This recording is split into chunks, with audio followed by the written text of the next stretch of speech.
مینه ټي وي چینل درنو کتونکو سلام ستړي مشي وخت مو په خیر د دې سات خبرې ټولګه ته مو زمينه افغان هرکلی کوم. پاکستان کې د افغان کډوالو موټر چپه شوی اټک تصویر مسو غریبو افغان کورنیو په ګډه ټیلر موټر کرایه کړی چې وطن ته کډي یوسي خو لاره کې پرې چپه شوی دی. ټولنیزو رسنیو کې خبرې شوې ویډیوګانو کې لیدل کېږي چې ټول په سړک پراته دي، مړي او ټپیان هم لري خو د ټپیانو شمیر زیات دی. طالب قومندان د ولسوال ټاکل کېدو مراسمو کې ومړ. مولوي سید نور سنګري د یکشنبې په ورځ د خوږیاڼو ولسوالۍ د ولسوال په توګه د معرفي کولو په مراسمو کې د ریس څخه وغورځېد او روغتون ته په لاره یې ساه ورکړه. ښاغلی سنګري تر دې وړاندې د ننګرهار د شینوار ولسوالۍ ولسوال و. د طالبانو د ننګرهار د اطلاعاتو او کلتور رئیس قریشي غالب وایي ښاغلی سنګري د زړه ناروغي درلوده او د همدې ناروغۍ له امله مړ شوی دی. نړیوال جام کې د افغانستان شپږمه لوبه او چمپین ټرافي ته یې د وتلو هیلې. د افغانستان د کرکټ ملي لوبډلې د نړیوال جام په روانو سیالیو کې سبا دوشنبه د اکتوبر په 10مه د لړم اتمه له سریلانکا سره لوبه لري. دا لوبه د پونی په ښار کې ده. افغان لوبغاړي د هند په چینای کې پاکستان ته له ماتې ورکولو وروسته پونی ته رسیدلي دي. د کرکټ مشهور ویب سایټ کرکټ انفور راپور ورکړی دی چې دغه نړیوال جام د سر اته لوبډلې به د چمپین ټرافي را روانو سیالیو کې لوبیږي. د دغه لوبو کوربه پاکستان دی. پاکستان د 2019 کال کې د اتلولۍ ګټلې وه. دغه ویب سایټ د کرکټ د نړیوالې شورا د یو بیان د خولې لیکلي دي چې آی سی سی وار د مخه دا پریکړه کړې ده چې د دغه پریکړې په اساس ویسټ انډیز، زیمبابوې او ایرلند چې د کرکټ د نړیوالې شورا بشپړ غړي دي چمپین ټرافي ته د وتلو هیڅ چانس نه لري ځکه چې دوی په نړیوال جام کې نشته. مقاومت جبهه وايي د نورستان دواب ولسوالۍ کې د خپل قومندان په غچ کې شپږ طالبان ووژل. د مقاومت جبهې په نوم د طالبانو مخالفه ډله وايي د طالبانو لخوا دوی د یوې ځایي قومندان د وژل کېدو په غچ کې د نورستان دواب ولسوالۍ کې شپږ طالبان وژلي دي. په تیر حکومت کې محب الله د پولیسو افسر او د دواب ولسوالۍ امنیه قومندان پاتې شوی دی. د مقاومت جبهې نن یکشنبه یوه خبرپاڼه کې ویلي دغه برید تیره شپه د نورستان ولایت دواب ولسوالۍ بجګل دره کې شوی دی. دوی وایي په دغه برید کې د طالبانو نظامی وسایلو ته هم زیان اړولی دی. ځایي سرچینو رسنیو ته ویل چې تیر ماښام طالبانو د محب الله کور کلابند کړی چې بیا وروسته جګړه پیل شوه. د مقاومت جبهه ادعا کوي چې یو شمېر ځایي طالبان له دغې جبهې سره یو ځای شوي دي. طالبانو تر اوسه بیا په دې اړه څه نه دي ویلي خو پخوا یا د جبهه فیسبوکي بللې وه.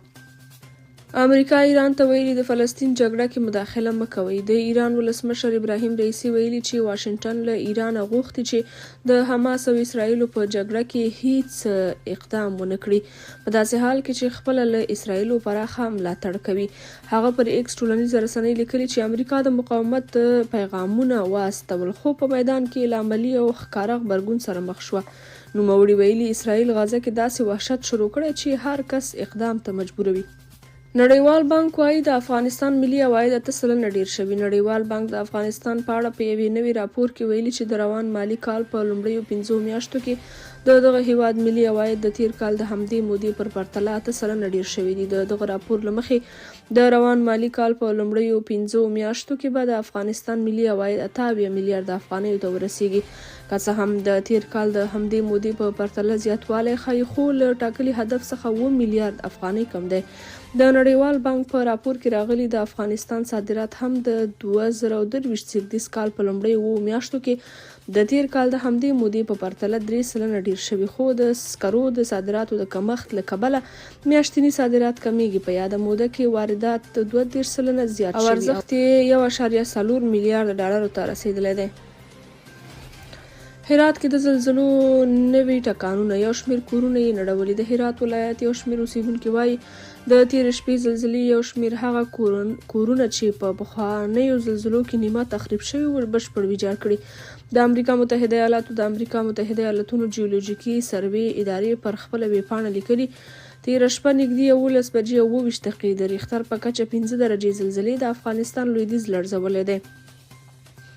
طالب چارواکو په هرات کې د تېرې شپې د زلزلې له امله د ځاني او مالي زیانونو په اړه د ازادۍ راډیو پوښتنه ځواب نه کړه خو په سیمه کې زلزله ځپلو ازادۍ راډیو سره خبرو کې وویل د تېرې شپې زلزلې ټکانونه زورور وو او دوی یا بیا مجبور کړل چې له خپلو کورونو ووځي. میرمن حیدري چې د تېرې شپې په زلزله کې کور په بشپړ ډول ویجاړ شوی. ازادي راډیو ته یې زلزلې د کور دیوالونه چاودلي وو، خو د تېرې شپې زلزلې کور بشپړ ویجاړ کړی دی. ملا برادر له ازبک پلاوي سره لیدنه کې د 6 اړخیز دهلیز د پیلېدو په هکله د خبرو غوښتنه وکړه. د طالبانو د رئیس الوزرا مرستیال له ازبک پلاوي سره لیدنه کې هیله وکړه چې د 6 اړخیز دهلیز اړوند خبرې نتیجې ته ورسیږي. ملا برادر وایي دا دهلیز له بیلاروس پیلېږي او له روسیې، قزاقستان، ازبکستان او افغانستان په تېرېدو سره پاکستان ته رسیږي او د سیمې هیوادونه له نوې لارې سره نښلوي. ملا برادر د نن په کابل کې د ازبک چارواکو په ویاړ جوړه شوې غونډه کې وویل د افغانستان طرف هیله مند دی چې دغه مذاکرات یوې پایلې ته ورسیږي او زموږ او ستاسې مشترکه منطقه د نوي دهلیز له لارې سره وصل شي. د هغه په خبره د دهلیز سره به د سوداګریزو مالونو په لیږد کې ډیره اسانتیاوې برابرې شي. ملا برادر له ازبک چارواکو وغوښتل چې د افغانستان پر سوداګریزو توکو ګمرکي تعرفه کمه کړي او همداراز افغان سوداګرو ته د ویزو ورکړې خنډونه لرې کړي. د بنگلادیش صدراعظم وایي د فلسطین ملاتړ او د اسرائیلو وحشت غندم. د بنگلادیش صدراعظم شیخ الحسینه وایي فلسطین کې د اسرائیلو له لوري روان ظلمونه د هغو هیوادونو پر مخ درنه څپېړه ده چې ځانونه د بشري حقونو سرلاری بولي. شیخ حسیني ویلي د فلسطین د وګړو ترڅنګ ولاړ یم او د اسرائیلو لخوا روان ظلمونه په کلکو ټکو غندم. د بنگلادیش صدراعظم همداراز پر ملګرو ملتونو، نړیوالې ټولنې او ښکېلو هیوادونو غږ کړی چې د فلسطیني وګړو لاسنیوي ته راودانګي. نوموړي داسې مهال دغه څرګندونې کړي دي چې د اسرائیلي چارواکو د ملګرو ملتونو له لوري د اوربند وړاندیز هم رد کړی او د بریدونو د زیاتوالي خبرداری ورکړی دی.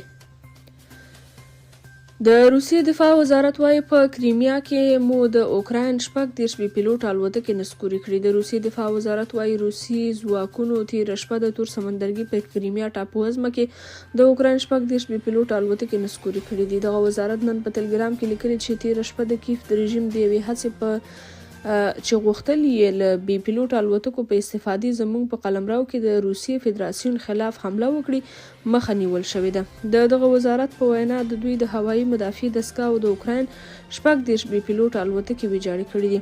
تر اوسه د اوکراین چارواکو د دې موضوع په باب کومه تبصره نه ده کړې. وروسته له هغې چې کیف په جون میاشت کې د روسیې د عملیاتو خلاف ځوابي پوځي عملیات پیل کړه، د روسیې پر خاوره د اوکراین حملې زیاتې شوې دي. درنو اوریدونکو، د دې ساعت خبرې ټولګه تر همدې ځایه او تر بیا بلې ټولګې چې ستاسو په خدمت کې حاضرېږم، تر هغې مې په لوی او سپېڅلي رب سپارم. ښې چارې ولرئ.